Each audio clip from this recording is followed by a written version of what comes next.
The restaurant smelled of seared meat, buttered garlic, and the stress of a Thursday lunch rush.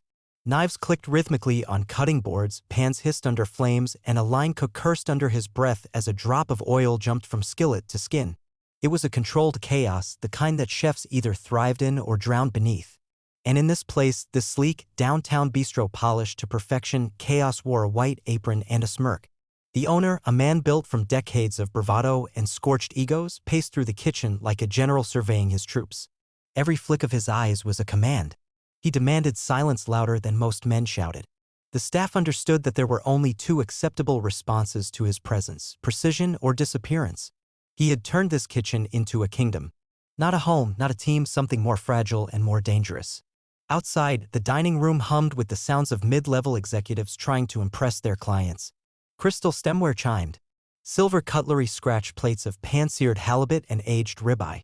The maitre d' moved like a ghost in a tailored suit, and no one saw the tremor in his hands. In this restaurant, perfection wasn't a goal, it was enforced. That's why the woman standing just beyond the swinging kitchen door didn't fit. She was still, measured, dressed with a simplicity that almost felt defiant against the tailored costumes of the staff. No clipboard, no entourage. Just a leather folio tucked under her arm and an expression that suggested she'd already read every secret the building was trying to hide. She had been standing there for less than 2 minutes when the owner saw her. It wasn't a moment of confusion. It was judgment, swift and reflexive. He didn't ask who she was. He didn't care. All he saw was a woman, black, dressed modestly, standing too upright for a server and too silently for a customer. That made her a problem. And problems didn't last long in his world. He stepped toward her, not with questions, but with dismissal already forming in his mind. The chefs around him parted instinctively, sensing the change in the room's pressure. His presence moved like a weather system, and this one brought a storm. She remained where she stood, eyes steady, unshaken by the glares or the mounting aggression. She had been in too many kitchens like this before. Kitchens where owners thought their charm could sanitize a walk-in fridge, where they believed their reputation replaced regulation. She waited for the explosion. Not because she was afraid, but because it always came. It did. Loud, public, embarrassingly predictable. The moment he barked the phrase, "Get out of my restaurant," it didn't just echo off the tile. It carved itself into the memory of every server, every cook, every diner who happened to glance toward the commotion. Some smiled. Some winced. Some simply turned away. She didn't. She stepped forward, slow and deliberate, and laid the folio flat on the prep counter. The embossed seal on the folder caught the overhead light just long enough for someone nearby to whisper. The seal mattered. It changed everything. Suddenly, silence fell like a curtain. The sous chef took a step back. The dishwasher froze mid-rinse. The maitre d' appeared from nowhere, pale and alert. And the owner? He stared, not at the folder, but at the fact that she hadn't backed down. She opened it with the calm of someone who had done this before. Inside, lined neatly and methodically, were papers. Not threats, facts. Inspection notices. Complaint reports. Prior warnings. Her name. Her title. Her signature authorized by the city. And in that moment, the room changed. Not visually, but viscerally. He tried to recover, of course. They always did. An awkward half-smile, a reaching for charm, for explanation, for the illusion of control. But it was too late. The first mistake wasn't yelling. It was assuming. The second was thinking that assumption couldn't carry consequence. She walked past him then as if she owned the space. And in a way, she did. Not forever. Not physically. But for the next 3 hours, she held more power than his decades of sweat and ego combined. The inspection began not with a checklist, but with observation. How employees responded. How food was stored. How the floor felt underfoot, sticky, dry, scrubbed clean, or neglected. She noticed the hand-wash sink had no soap. The walk-in door didn't seal right. One of the line cooks wore the wrong shoes. Tiny violations. But telling. More telling, though, was the fear. Not fear of contamination. Fear of exposure. As she moved through the kitchen, through the narrow corridors where arrogance had built walls of assumed immunity, she took notes. Every step she took made someone flinch. Because now they remembered. She wasn't a server. She wasn't an accident. She wasn't someone they could tell to leave. She was the law today. And she had come prepared. The sound of her pen against paper was barely audible over the mechanical roar of the kitchen, but its weight hung heavier than any shouting ever could. Every movement she made left a mark, on paper, in the air, across the faces of the staff now walking on the thinnest edge of caution. She didn't speak, but they heard her clearly. Her presence pressed into the narrow lanes between prep tables and stainless steel counters like steam building behind a sealed lid. She took her time, not out of cruelty, but out of precision. Every corner of the restaurant had a story to tell, and she had spent years learning how to listen. The scuff marks behind the ice machine, the irregular temperature readings on the cold storage log, the way knives were stacked in the sink, each was a detail, a signal, a sentence in a larger report the owner wouldn't be able to charm or threaten his way out of. Meanwhile, the owner retreated into a strained silence, pacing just out of her peripheral vision, no longer yelling, no longer even posturing. Instead, he watched her like a man who had misjudged a chess game too late to recover. He hadn't left the kitchen. Not because he was still in control, but because leaving would have been surrender. And surrender was a taste he had never acquired. Still, he knew. She wasn't here to argue. She was here to document. And she was doing it with a calm he had never been able to imitate, even in his most strategic moments. He'd built this place on image, presentation, storytelling. But now the narrative wasn't his to write. She passed through the dish station with a sharp eye, observed the remnants of dried food under the dish rack, noted how the drainage slope was off just enough to pool water beneath the mats. In another room it might have been a detail. Here, it was negligence. She didn't glance up, didn't smirk, just took a picture and moved on. The staff whispered behind her back, thinking she didn't hear. But she did. They always whispered. Some feared losing their jobs. Some feared exposure. Some just hated the disruption. But beneath the tension, she could feel something else beginning to bloom. A different kind of awareness. The line cook who had been dismissive when she first entered now quietly adjusted his gloves. The busboy started rinsing bins with more focus. The sous chef wiped down counters that hadn't been wiped in days. Change wasn't always loud. Sometimes it arrived in silence. Outside the kitchen, the dining room buzzed on, unaware. Plates clinked, laughter floated from booths, wine poured in thin rivers of celebration. But behind the swinging doors, the restaurant's real truth simmered. And she was boiling it down to its essence. Upstairs, in a corner office with glass walls, the owner's assistant hovered near the computer, watching internal cameras with growing unease. She had worked there for 5 years and had never seen her boss look the way he did now. Not angry. Not defiant. Just exposed. The kind of exposure you can't outtalk. The kind that leaves no version of the story but the truth. Downstairs, she opened the walk-in freezer. It was clean but not cold enough. She noted the digital readout. 3 degrees above code. Enough for a write-up. Enough to raise questions about meats, fish, cross-contamination. The door seal had been noted earlier. Now it wasn't a detail, it was a pattern. She returned to the prep line. Cross-checked the list of allergens on the menu with the containers used to store ingredients. 2 violations. Not immediately dangerous, but careless. She scribbled in her pad again. Each notation another layer in a file the owner wouldn't be able to discredit. Her voice wasn't needed. The clipboard spoke louder than he ever could. Finally, she stepped back toward the center of the kitchen and paused. The space had changed. Not physically. Emotionally. When she had first entered, the air had been dense with contempt, ego, and dismissal. Now it was quiet. Not because the rush was over, but because something had shifted. Perception had cracked. Certainty had been peeled back. And behind it, they had seen her for what she really was. Not a stranger. Not an enemy. But a mirror. And none of them liked what they saw in their reflection. The clock in the kitchen ticked louder than the burners. Time had begun to slow in strange ways. What had once been an urgent, driven lunch rush now stretched into an anxious stillness. Orders still came. Dishes still left the pass. But the rhythm was disrupted, fractured by the awareness of her movement, of her gaze. No one wanted to be the one she paused in front of. No one wanted to be the reason a report escalated from a note to a shutdown. She walked back into the dining area, her shoes barely audible on the polished tile, her presence understated but undeniable. She didn't need attention. She attracted it anyway. Diners glanced up, uncertain whether she was a guest or something else entirely. The maitre d' shifted uncomfortably near the bar, eyes tracking her without words, like a man trying to stop a fire by pretending it wasn't spreading. She didn't speak to anyone. She didn't need to. She walked between tables, making mental notes of how plates were handled, how food was plated, how staff communicated or didn't. She noticed a server adjusting a tray improperly, risking a spill. A bartender reaching bare-handed into a garnished tray. Minor things. But together, they painted a picture. This place was beautiful. But beauty, she had long learned, could mask rot. In the far corner, near the frosted glass partition that separated the wine wall from the dessert cart, she paused. There was a draft. Subtle. A vent misaligned above the pastry fridge. Warm air drifting across chilled products. Harmless to the average eye. Damning to hers. She wrote again. Upstairs, the owner watched the cameras. His breath came shallow. He wasn't panicking yet, but he was close. The facade he had built so carefully over the years now sagged under invisible weight. Every tablecloth, every hand-folded napkin, every imported tile on the bar had been curated to distract. But none of it mattered to her.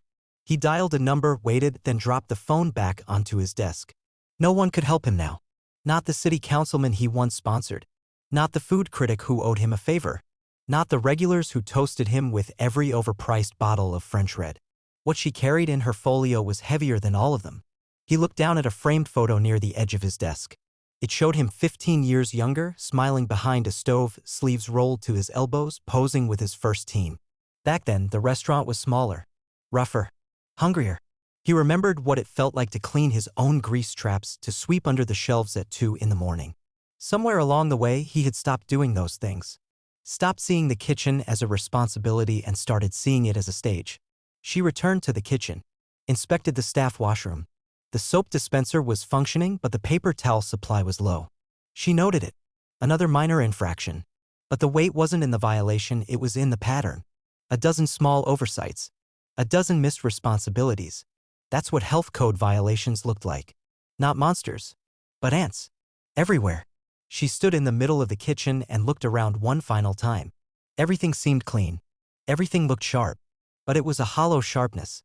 The gleam without the discipline. And that was always more dangerous. She opened her folder again. Slipped in her completed checklist. Folded it. Labeled the front. A sticker, color-coded. Not red. Not green. Yellow. Conditional. Reinspection required. Notice to follow. She left the copy on the pass, right next to the pickup tickets. A silent verdict in plain view. She didn't say goodbye. She didn't gloat. She walked out the same way she came in. Straight-backed. Measured. Silent. Only this time, no one dared follow her.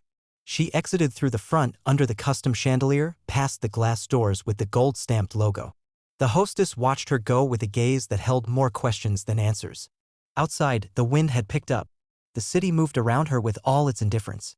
But she walked as she always did, in her own weather system. Untouched. Behind her, the kitchen stayed silent. Because now they understood. She wasn't there to ruin anything. She was there to reveal what had already been ruined. The report was filed within 24 hours. Digitally signed. Logged. Archived in the city's inspection database. Another entry in the quiet ledger of restaurants tested and found wanting. No fanfare. No drama. Just a system doing what it was designed to do, measure safety where others measured status. She didn't linger in the aftermath. Her job wasn't justice. It was compliance. And compliance was cold by nature, unconcerned with ego, blind to legacy, deaf to excuses. While others processed the fallout, she had already moved on to the next file. A taqueria on the south side. Smaller. Humble. But every establishment received the same scrutiny. She gave them all equal weight because bacteria didn't care about Michelin stars and neither did she. Back at the bistro, the silence in the kitchen wasn't the kind that followed a rush. It was heavier. A stunned quiet where every noise echoed too loudly, every clatter of cutlery sounded like a dropped secret. The staff spoke in hushed tones now, afraid to break the spell, unsure how to move forward. Not because they feared punishment, but because for the first time they saw the cracks in what had always seemed unshakable. The owner paced the corridor behind the walk-in fridge, his hands moving without purpose, tugging at cuffs, smoothing his collar, rubbing a non-existent stain from his watch. He had always believed in presence.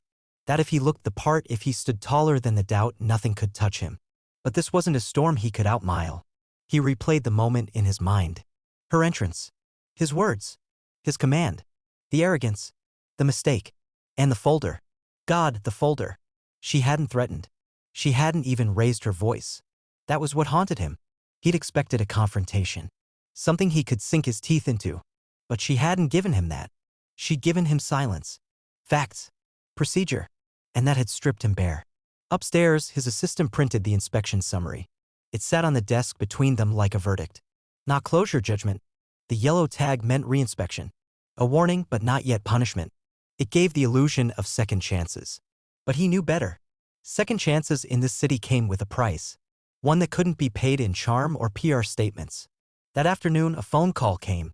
The corporate client with a standing reservation every Thursday. They were canceling. Postponing, they said. Taking time to reevaluate, they added. But he knew the language. Knew the tone. They'd seen the report. Maybe even the footage. Word traveled fast and shame traveled faster. In the following days, reservations dipped. Staff called out. One of the sous chefs didn't return. A supplier asked for payment upfront. Nothing drastic. Just pressure. Just friction. Just the slow erosion of certainty. He tried to hold the line, tried to pretend things were the same. But the room felt different now. The walls knew. The tiles remembered. One evening, he walked through the restaurant before service, inspecting everything himself. He wiped counters, opened the fridge, checked the storage shelves. He hadn't done this in years. Not since the place first opened. Back when he still bled for every shift. Now his hands fumbled. He didn't know where things belonged anymore. The kitchen wasn't his kingdom, it had become foreign ground. Later, he stood at the front window, watching the streetlight flicker on. Couple walked past, hand in hand, laughing. They didn't recognize him. No one did anymore. He was the man behind the curtain now. Not feared, not admired, just unknown. And in a way, that anonymity was a sentence. Because he had built his life on being seen, on being unavoidable. And she had undone all of that by simply doing her job. That night, after closing, he sat in his office with the lights off. The inspection report glowed from the screen like a wound that wouldn't close. He read it again. Every word, every citation, every number. It wasn't personal. That made it worse. Because it meant it was true. He leaned back in his chair, the leather creaking beneath him. In his mind, he pictured her face. Not angry, not smug, just still. Professional. Patient. Focused. She hadn't ruined him. She had reminded him that the rules he ignored weren't suggestions. They were boundaries, and he had crossed one too many. Days became quieter. The restaurant, once loud with purpose and pretense, now moved like a machine missing parts it hadn't realized were vital. The buzz was gone. The flow disrupted. Regulars stopped showing up, not because they didn't like the food, but because something in the atmosphere had changed. Wordless, subtle, like a ghost in the wallpaper. An unease that lingered with the scent of disinfectant and expensive oil. He tried to fix it. Of course he did. Menus were redesigned. Staff uniforms updated. A new social media campaign launched. There were wine pairings and tasting nights, giveaways, influencers invited for staged shots under dim lighting. But none of it stuck. None of it felt real. Because the restaurant, like its owner, had been built on image. An image, once cracked, never truly healed. Down at City Hall, she sat in a small, neutral-colored office, surrounded by files and forms and the whir of HVAC overhead. She was already deep into the next case. A deli in a trendy district. Another report. Another inspection. Another dance between what people claimed to be and what their floors and fridges revealed. But the folder from the bistro still sat at the edge of her desk, marked with a yellow tab. Due for follow-up. She hadn't forgotten. She never did. What most didn't understand was that her job wasn't enforcement. It was exposure. Her role wasn't to punish, but to pull back the curtain. To take the temperature of institutions that thought appearances equaled immunity. And she did it without cameras, without applause, because integrity didn't need witnesses. But something about this one stayed with her. Not because he'd shouted, not because he'd dismissed her, but because, beneath all of that, he'd believed he had the right to do so.